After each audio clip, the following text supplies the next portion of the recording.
Good evening, everyone. We are here with one another virtual session which we are waited for.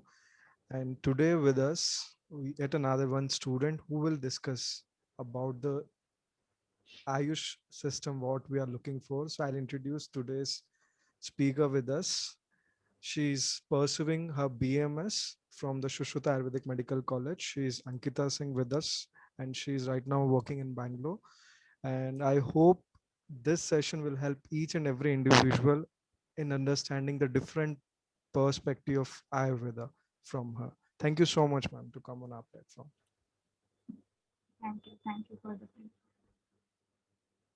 Ma'am, you are a bit low audible. Okay.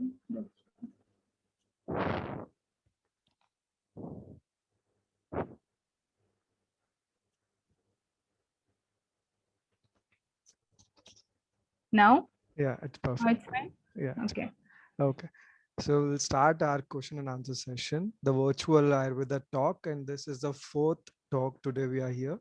The first question I'll ask you, ma'am, how can I improve or how can we improve our approach towards being healthy through the Ayurveda?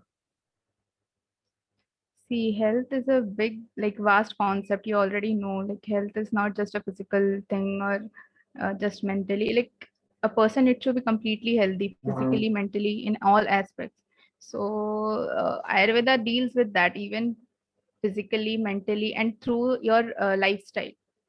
So, like, it's like written in Charaka Samhita, the Trayo Upastambhas, the three pillars of Ayurveda to maintain the swasthya, the complete health. That is Ahara, Nidra, and Brahmacharya.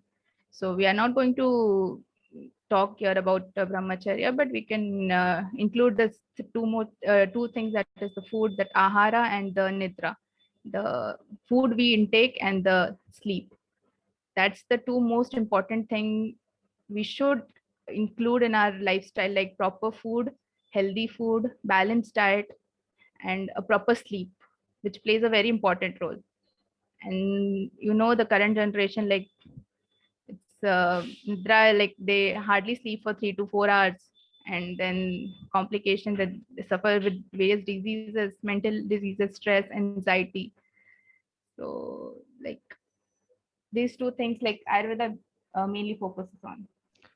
Yes, ma'am. So that is very much required that diet and sleep, ahar or nidra.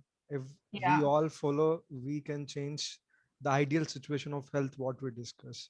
So my Mm. next question will be, what is short-term and long-term prognosis of general diseases? If we talk about fever, cough, cold, what will be the short-term and long-term prognosis through Ayurveda? Like, here, if we particularly talk about prognosis in Ayurveda, like, it's broadly classified into four types, like sadhyata and sadhya or asadhya. Vyadhi is curable or incurable.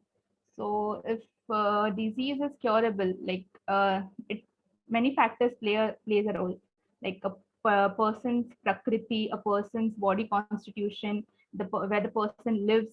Like, if a pitta prakriti person is suffering with acidity, so it will be a difficult for a physician to cure.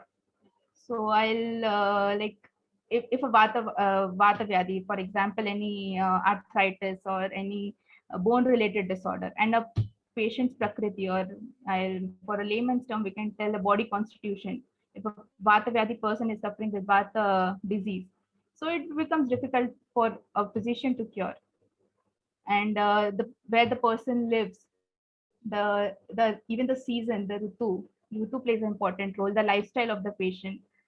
So it depends on various factors, like even the uh, chronicity of the disease. So we just can't tell, like, which disease is like short term prognosis or long term. We can't classify on that. We have to analyze the uh, complete constitution of the body, what the person's lifestyle, what is where he lives, everything. So Yeah. So that is too much required in the term of prognosis. My third question will be, how will we know if the Ayurvedic medication is working in this pandemic? Because everyone thinks the Ayurveda works on a certain period of time or amount is needed if Ayush ministry or Ayush medication is working. So what do you think, like how much time is needed, or are we on right path or not? See, like in Ayurveda, particularly, a person has to take the medicine at least for 2 weeks. Like minimum period is like 2 weeks for a medicine to work. Like for the current situation, I'll say like it's working. Like on certain levels, on prophylactic levels, in for mild cases, obviously the Ayurvedic medicines are working. I won't deny to that. But many like some people are just like you can't just rely on the medicines you see on some ad or something, and you have to consult your physician which medicine is good for you, which medicine should be taken by a particular person. Everything should be evaluated. So like just relying on whatever the like already Ayush has uh, launch the protocol for that, so that one can follow. That's not a big deal, but for severe cases and everything, you just can't rely on Ayurveda and just follow that on your own. Yes, ma'am. And that is my sincere request with everyone, that do not follow the taboo of chemist. Just go there Yeah, and take any kind of medication. So that yeah. is my sincere request. Whoever is watching this, as a doctor, do not support anyone. So my next question will be, what are the risks first through Ayurvedic treatment a person might need to know? Because that is important, or the benefits need to know before starting the treatment. Everything has a pros and cons, so every medicine has its own risk and benefits. Like even Ayurveda, if it's herbal, still it has its contraindication, its bad effects. Like if you are taking a particular medicine for a long time, it will have its bad effect on your body. Like in Ayurveda, there are some rasa aushadhis, like for they are made from some minerals and some mercuric level, like it's very minute, but still if you are taking for a prolonged period, it is going to harm to your body. Like it's you have to consult your physician for that. And so just taking herbal medicine, it's not like you're not risking your life, you're not you're safe, you can take your medicine for how much long time you can take. It's not like that.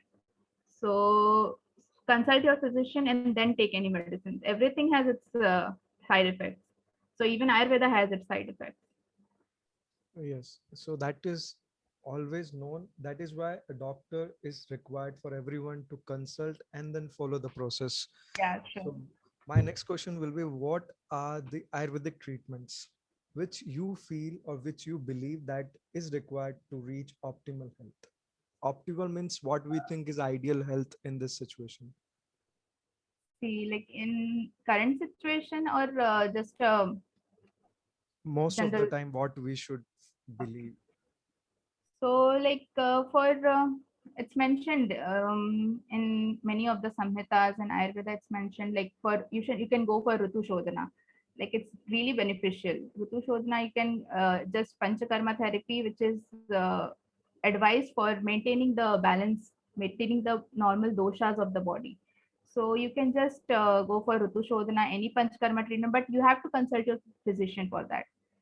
And then normally you can just follow your proper routine, proper ritucharya, dinacharya, proper sleep, food, exercise, yoga, meditation. Everything maintains your health.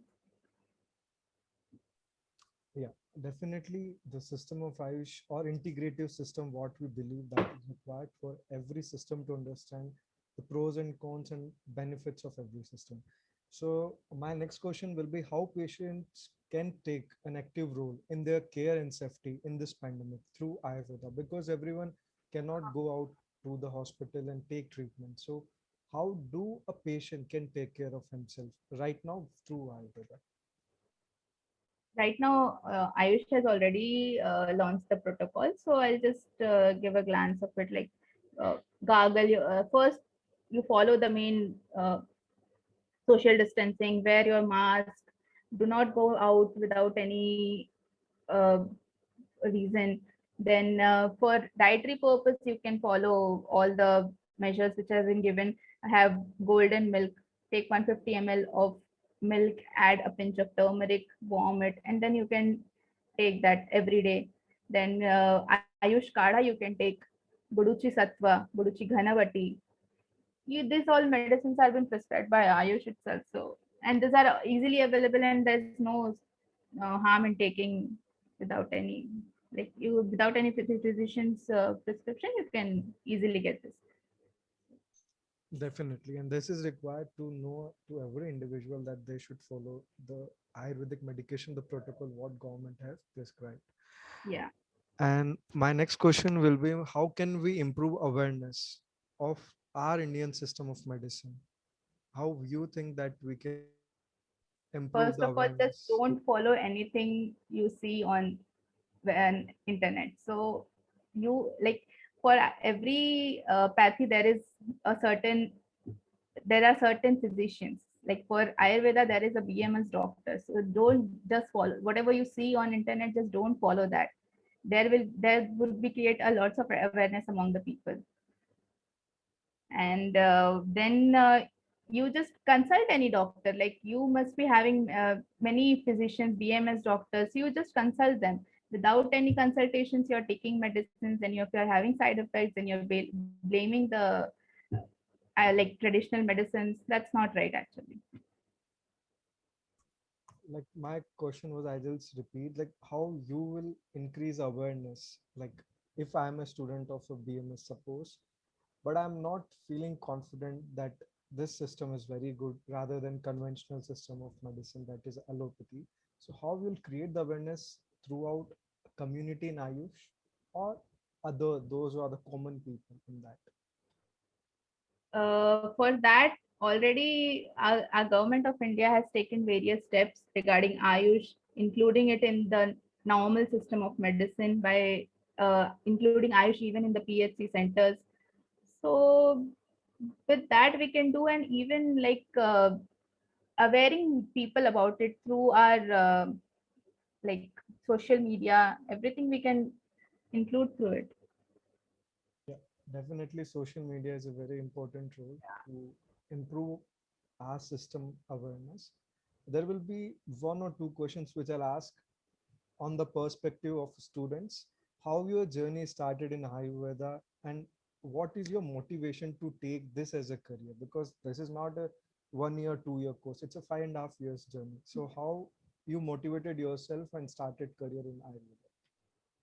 But I'll tell you the truth, I was literally not interested in Ayurveda. I was like preparing for MBBS, but somehow I got into it, and like I'm starting to liking it. I'm liking the concepts. I'm getting involved in it. Like what is the basic, like it's it's not evident based. Like at that time it was being taught, and still it's practical. Like it was around 5,000 years ago, but still like how it's practically applicable still now, and it's beneficial. So after that I started liking it. I was more involved in it. I started liking the concept. So That is so much required, even if you are not interested. But if the things are very much interested to help people yeah. or to help the community for what we are learning as MBBS or BMS or any stream what we are from. So, and last question of today's talk, I want to ask to whom you follow as your motivator and what points of that person you would like to discuss with us today. uh, like I idolize my dad. So like he's very, very hardworking. Like even like he's very interested to learn even in this age. So always I'll try to learn new things, whatever is possible to any stream. Any stream is for like you can learn so many things. Even out of your stream, you can learn so many things. So I just try to be more of a like what we can say utsuk and more Yeah. towards learning. And what about in your system, in your Ayurveda, to whom you follow? Till now, your 4 years completed. To whom you follow, to whom you decide that I should be the doctor like him or her. Like recently we are like our ENT, like Shalakya teacher, Dr. Harish sir, like he's our ideal for now because the concept he teaches, like we really idealize him, how he even minute things he explains and try to bring out the gist of that, because we learn shlokas in Ayurveda, and actually getting the meaning of that each and every word, every shloka, what the author is trying to say, like it's very difficult. So I really idealize him and how he teaches the concept. So I idealize, like if I'll be a physician, I will be like him. So Thank you so much, because everyone who is a student or not to be a student, but they should idealize someone to be reach in that state of teaching, learning, creativity, or healing people. yeah. So I really thank you for to come on our platform on a very short notice within 24 hours. That's the truth of this session. And I would like thanks to your perspective of sharing as a student, because that is very much required in this generation to understand. If you reach to a certain level, everyone discuss their motivation, but as a student, what you feel and how you should go forward, that's a very good thing. So thank you so much. And Thank what would be your final thoughts towards this platform or towards this session? I'll just say, be safe for now, and just don't follow whatever you see on internet, and try to learn new things, and just don't mock any pathy. Thank you so much. Thank you for coming on our platform.